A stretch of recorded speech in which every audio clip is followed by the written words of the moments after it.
Well, you can definitely feel the chill of being in the 50s this morning. I've got a little lightweight jacket on. Here comes Dawn bringing out Ruby. Must be a Monday morning. It feels and looks like a Monday morning. It must be a Monday morning. Just don't mess up my driving score pulling out of the garage. As I've pretty much come to the conclusion that it's all the profiles for a car make the driving score for the car.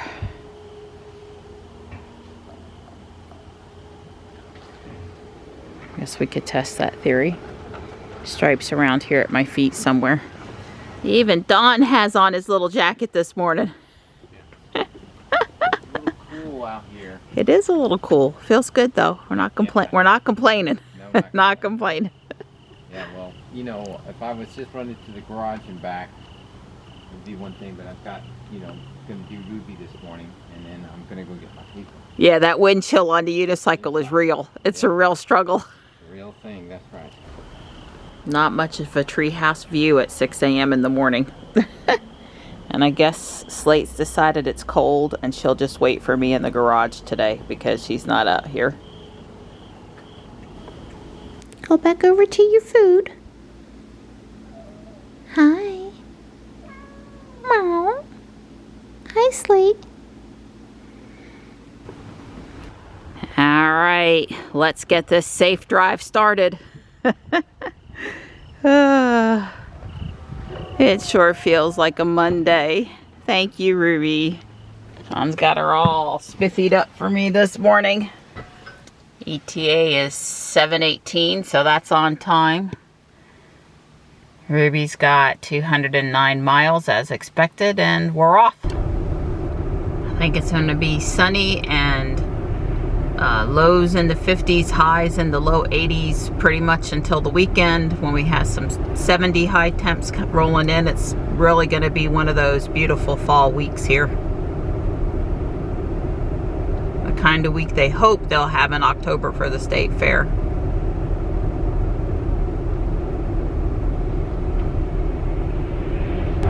So Ruby's incorrectly showing the speed limit right now because coming up underneath the bridge out of town, this big tanker truck was on my right, and Ruby's cameras couldn't see the speed limit sign, and I briefly saw it, and I know it to be there. Everyone knows that's where it starts to be 55, so she thinks I'm over the speed limit right now, but I'm really not. Although I did notice that it doesn't use the speed limit as one of the criteria.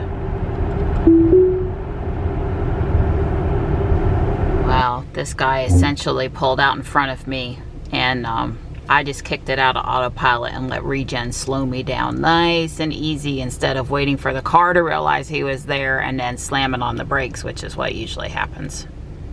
So I don't think that was a quick decel. Oh, this game, this new, you know, drive safe game, beat the system game. It'll keep you thinking. Pretty sun on the buildings this morning. You can certainly tell that east is to my right.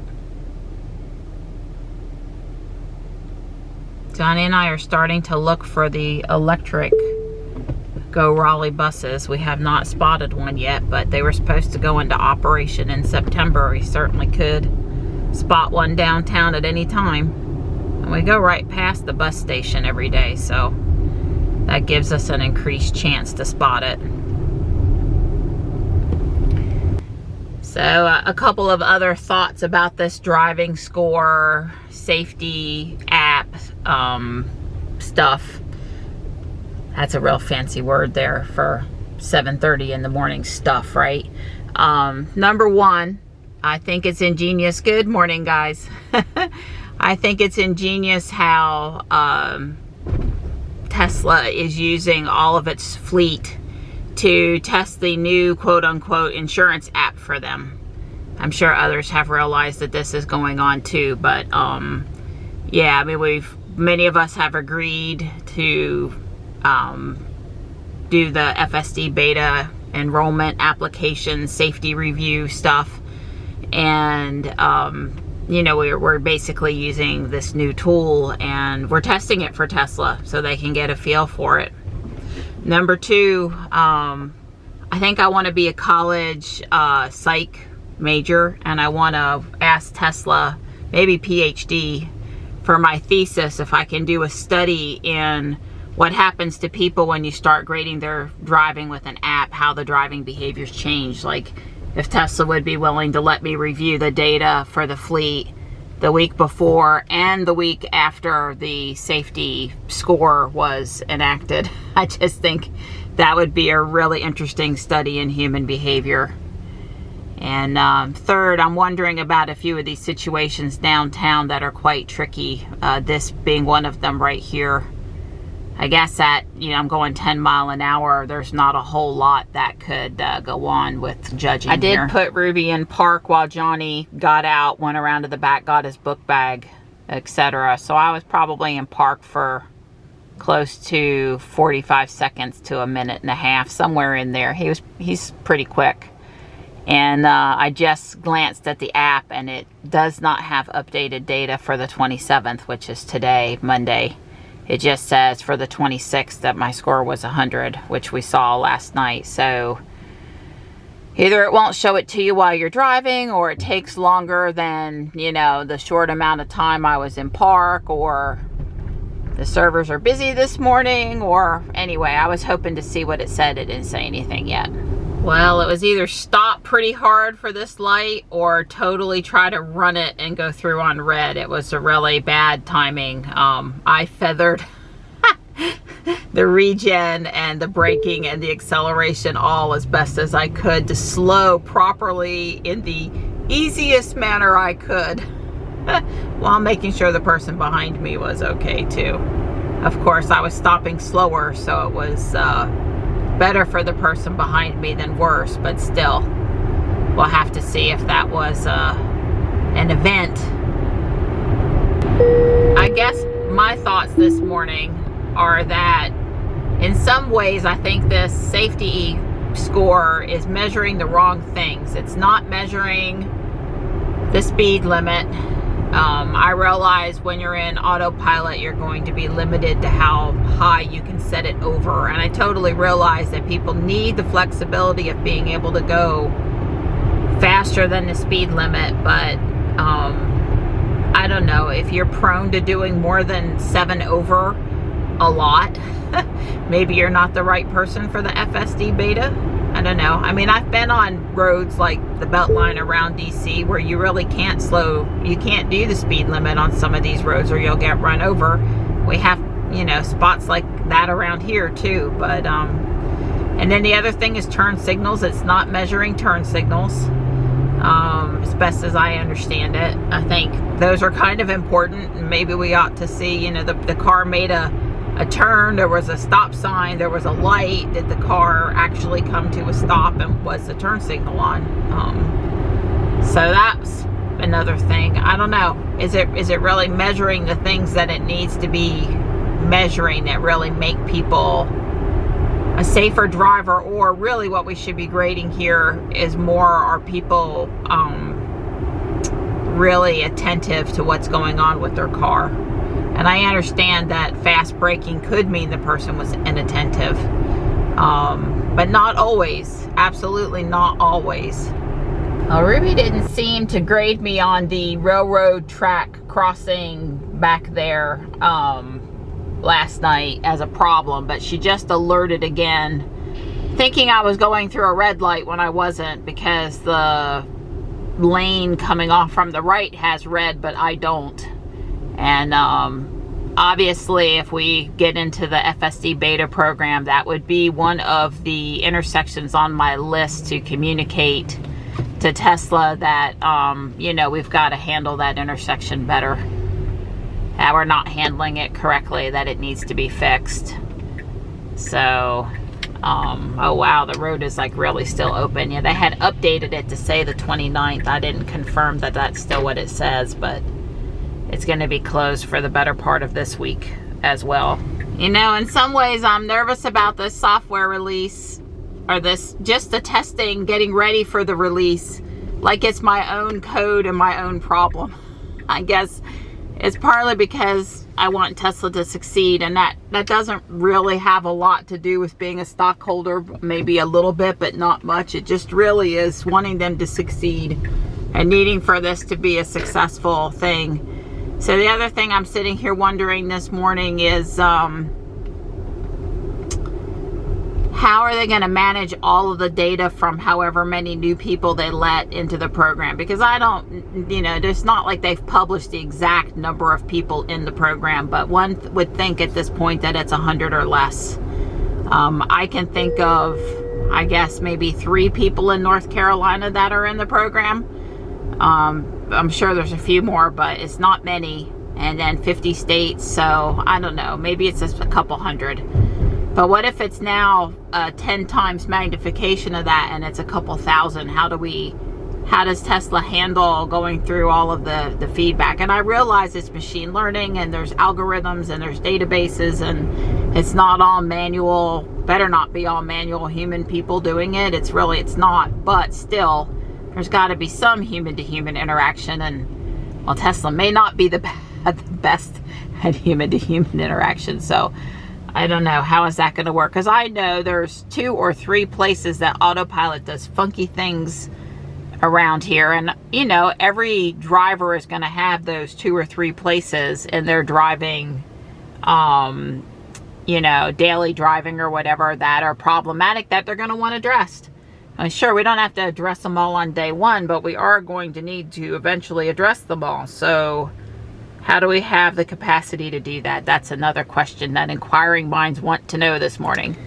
The other thing that just occurred to me is that I think when you go into the app and you see your score and you see you had a fast decel braking event, what if you don't remember what generated that? Or it could have been 3 things, but there's only 1, or you feel sure there were none. You know, I think for us humans, it's a little hard not to be able to see the video clip associated with that event, so we know exactly which one we did, so we could learn from it, right? Obviously, that data exists, may or not be saved, certainly not accessible to us, but I think, you know, for people, having that score out there is going to be a little bit hard to stomach, especially if it's not a good score, when you can't see what graded you. I just, obviously, from a machine analysis point of view, or a rule for granting access, it's perfectly sufficient. But for human driving, being graded and then not maybe getting as much feedback as they like, I'm going to say it might be difficult for some to deal with. So that's interesting also. So by the time I walked in the house and said hi to Dawn, I checked the Tesla app and it had updated my driving score. I'm now at a 97. I had nowhere to go but down, right? I'm not going to go higher than 100. I'm not upset about the 97. And you guessed it, a hard braking event. And that was even though I really tried to smooth to that stop as best as I could. And it was not the hardest I've ever stopped to not go through a red light or yellow changing to red. It was, I would say it was in the middle. Not easy stop, but not a super aggressive stop either. But anyway, that had to be the one, because that's the only time that I stopped a little hard this morning. And all the other areas were still, no dings yet. And I do say yet, because it's going to happen. The more you drive, the more, you know, people are nuts out there, and you have to take defensive action to keep yourself safe. And it's going to cause the car to think you did something maybe you shouldn't have. So, but that one red line screaming at me last night and today by the railroad tracks that it's upset about over there. It doesn't appear to ding me for that as far as the safety score goes, so that's good at least. Now you make sure to make this 1 mile down to the environmental park and back worth it, okay? See how many dings I can get in a single mile. Let's not. What you think about running uphill? I thought I was glad that we were finally at the top and could stop because the light pole happens to be at the top. Well, first of all, I was a little cold. So right. Doing that little bit yeah, Don's like, are you ready to run? Oh, do I have to be? Yeah, I was a little cool, so putting that initial burst there, it's good. It warms me up a little bit. Right, I agree. On this morning, we both have on 2 layers. We have on a long sleeve something, and it's kind of necessary. All right, first lap around, and here goes our second sprint of the morning. These sprints are so much fun. They are, really, genuinely they are. He's just being kind back there to me, you know.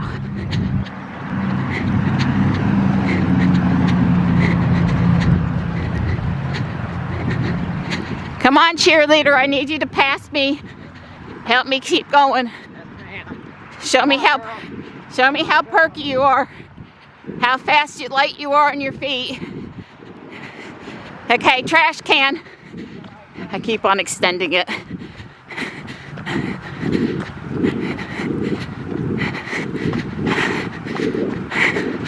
I did tell him to pass me, right?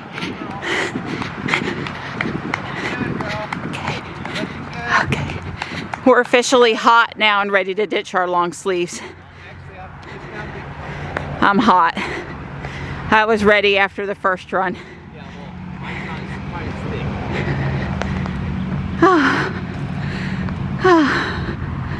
Okay. Let's see. Oh, my sleeves interfered. I can't. Let me push my sleeve back. I can't see my watch. Oh, here comes a Tesla. Yeah. My heart's at 162. Good morning, pretty Tesla. The whole 3 laps sucking wind at the park, I smelled gas exhaust.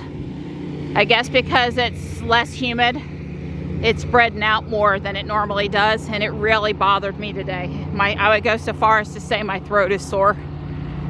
I'm very sensitive to it now. Well, I've always been sensitive, but I'm even more sensitive now that I drive the Tesla and I don't have fumes from my own car. You'd be surprised. You really would. I am so appreciative for this beautiful fall day and for the hour I get to spend with you on the trail. I love you. I love you too, pretty girl.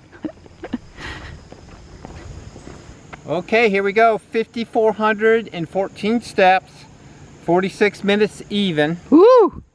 17:10 per mile. Woo! I liking it. I liking it. If only I'd have ran one more time, even though my heart rate was still good there at the end. Yeah. We might have broke into 16. Yeah, I hear you. Goals, goals. Yeah, I'm gonna run back to the house, but hey, look, now you go and get me a nice 100%, get my thing up to, you know, I'm at 80. My driving score, I need my driving score up, and you're just the girl to do it. I think I'll drive Main Street for a few minutes before I come home. Okay. That'll help. That'll be far enough to do something. I hear you. All right, you have fun. Yeah. See you back at the house. Kiss, kiss. Kiss, kiss. Wow, I can't believe it. My heart rate says it's already down to 102, and I just walked the hill and sat down. I mean, literally just did that. I guess those sprints are adding a little bit to the cardio workout and the heart health. They really do seem to be doing that, and I do have my exercise and move rings complete for today, so that's a good thing. Well, I finally remembered how to engage autopilot in this car. That's a good thing.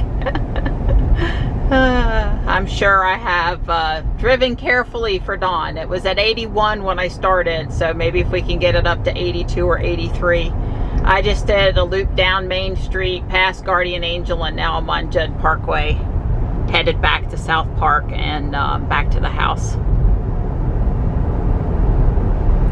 was gonna say, if I come around that corner there and it's red, it's gonna be a fast braking event. Not my fault. Because I am not driving. Well, I am driving and I am responsible, but the car's making acceleration decisions unless I intervene. Oh, please. Okay already. I see I gotta change that setting because you do that to Dawn all the time and I don't like it either. We don't have it doing that in Ruby. It's telling me my wheel crossed the line when it's not important. But that was not a collision warning event, so I don't think that's gonna count. And if it does, Dottie, I'm sorry. But look, back there, I don't think I was recording, but this truck crossed the center line like a little bit coming toward me. Not enough to freak me out, and he pulled right back. But the car alerted that he crossed the line. And then when I moved to the right a little bit, or autopilot, or moved to the right a little bit, then it complained that I crossed the shoulder line. So I don't know. If I got to get out of the way of the other car because he's a problem, don't critique me on getting out of the way safely. Well, that vehicle's going somewhere with some fresh picked tobacco.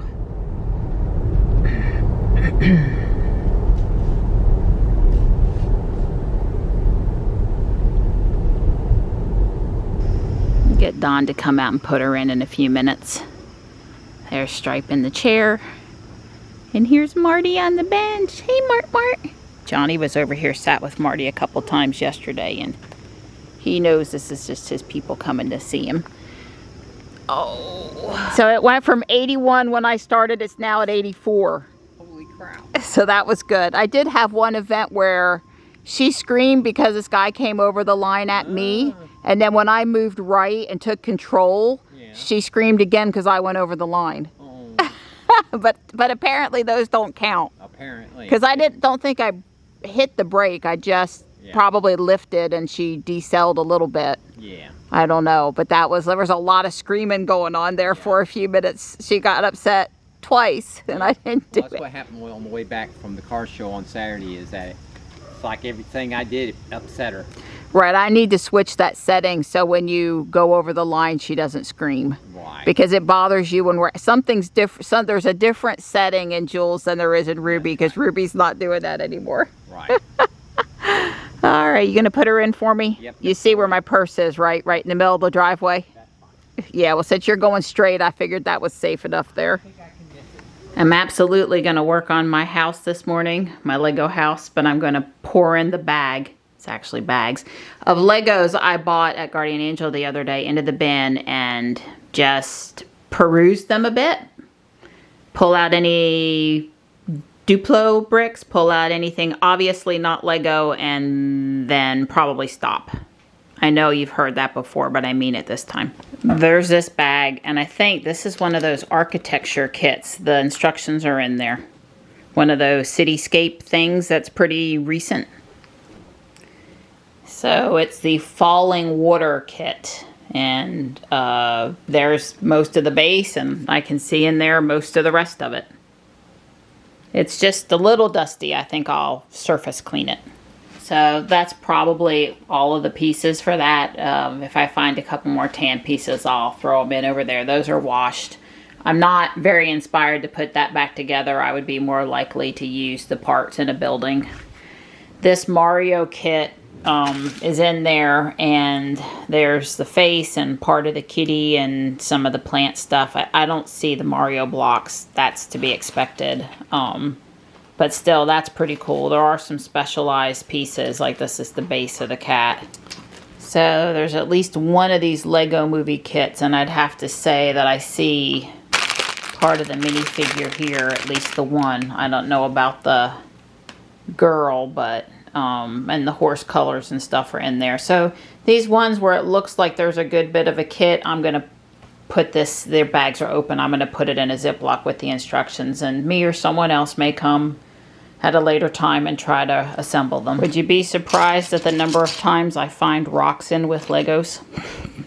Alright, this is that pretty color bag. These are things to maybe put back together, bricks I might never touch, a kit to possibly give away to someone else, and now I can open this. I didn't want to mix these pretty color bricks with those older Playware primary bricks. That is an amusement park Friends kit, and so is this. I don't think they're the same part of the same one. I have some other amusement park Friends pieces from a recent Lego find also. And I'd like to put that together. That would be a lot of fun to me. And here's another like treehouse pieces. And I would like to put some trees up there at some point, so I consider that a good find. This piece can probably help me identify the kit. You know, anything that's Friends that's sort of put together, I keep it together, and then I really might put that back together. Here's a space sticker. That's probably another one of those rides. Yeah, it's a ride from that right there. I'm gonna stop for now. It's going on noon, and that'll give me a little bit of time still to work on my building. These are all great Friends pieces. I either need to sort them so I can use them, or decide what set they go to and keep them together so I can have the option of putting that set back. But yeah, I made really good progress. That's all good stuff over there too. I have right at an hour to work on my building, and I am looking forward to doing that for a few minutes. Looks like it's time to put the fluted pieces down. At least that's what I'm calling them. I am going to do it in black. Well, it's always exciting to see the first color bricks go on, and I've made it up to step 56.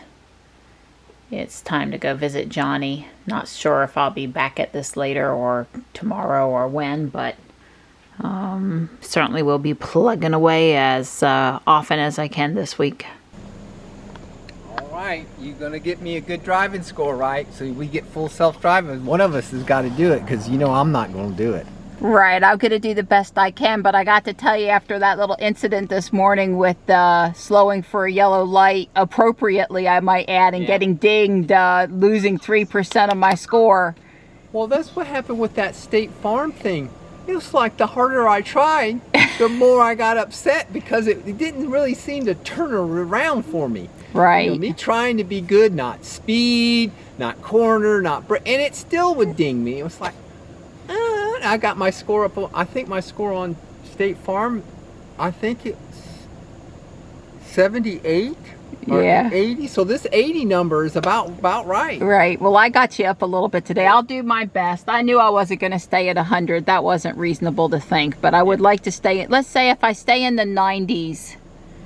But I don't think any of us knows what the cutoff is. Like, what's the magic number that I need to do, you know, like... Right. Well, the other thing about the State Farm, it was an accumulative number. Yeah. So, in other words, every drive you took added to your average, your point, you know, it rated it. So, you couldn't look at an individual drive and it'd tell you all the things you did wrong, but it wouldn't say this drive was a 92 and that drive was a 74 and this drive was a 60. Right, that's what this Tesla one is doing too. Yeah, it's just one cumulative number. Right, one cumulative number, and as you do really good, the number goes up really slow. And then you make one little boo-boo and it drops like a rock, which is, I speak from experience. Well, me and one of our viewers, we're in agreement that if the car decelerates pretty quick due to regen, that can ding your score, regardless of you actually hitting the brake pedal. And that's going to be worse in Jules, because Jules, the Y, is going to regen harder than the X. So I may have a better decel score just simply driving an older X. The car will not slow down on its own as quick. So that's right. Well, it was back, you know, when they came up with that app, all they had was S's and X's probably. I mean, they didn't whip out that app in 2 weeks. They probably, like I said, use something else.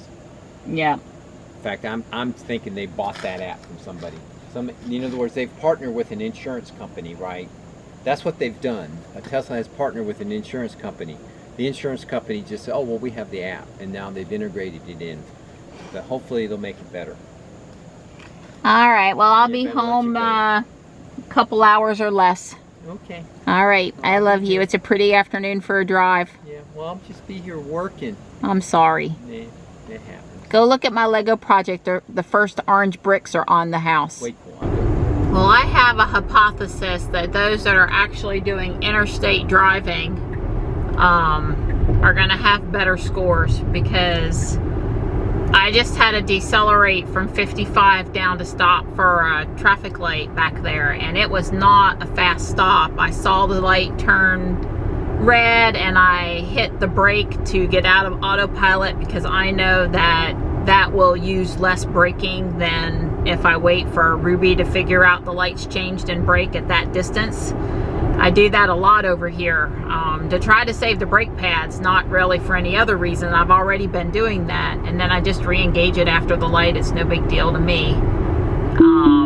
Kind of like here, I just felt like I was gonna, you know, that the regen braking there was going to be better than waiting for the car to slam on the brakes. Because really, this latest release or two, she seems to wait too late to back off on the accelerator. At any point, I think, just strictly speaking on the deceleration rating, that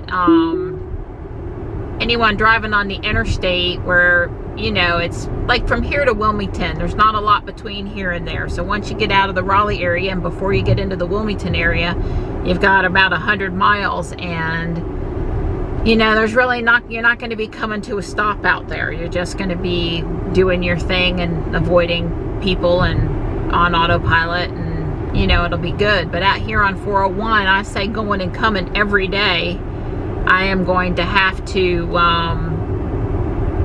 you know, slow to a stop for a stoplight, especially back there by Wake Tech. So we'll see.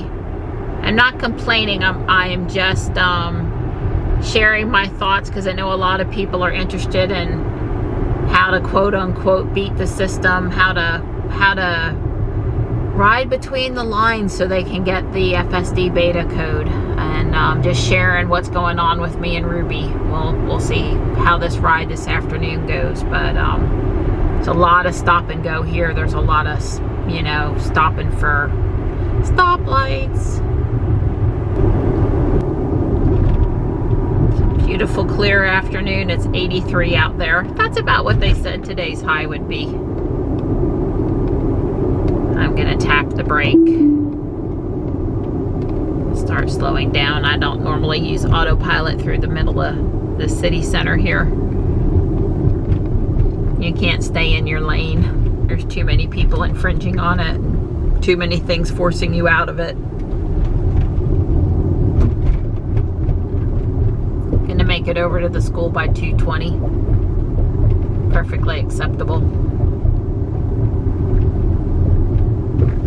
So I drove 93 miles today with 314 watt hours per mile, which is great for a Model X, which I always say, but it's true since the lifetime is 340 to 360. Ruby's got 110 miles of rated range left.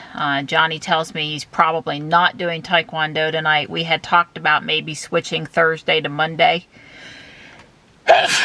Excuse me. But he's pretty tired, and he does have an essay to write tonight, so he's thinking not this week, which is fine. So I'm probably home for the night. Gonna go ahead and plug in, and I'm gonna check my safety score. Well, how about that score? Looks like I did good this afternoon with no new hard braking events. I'll take it.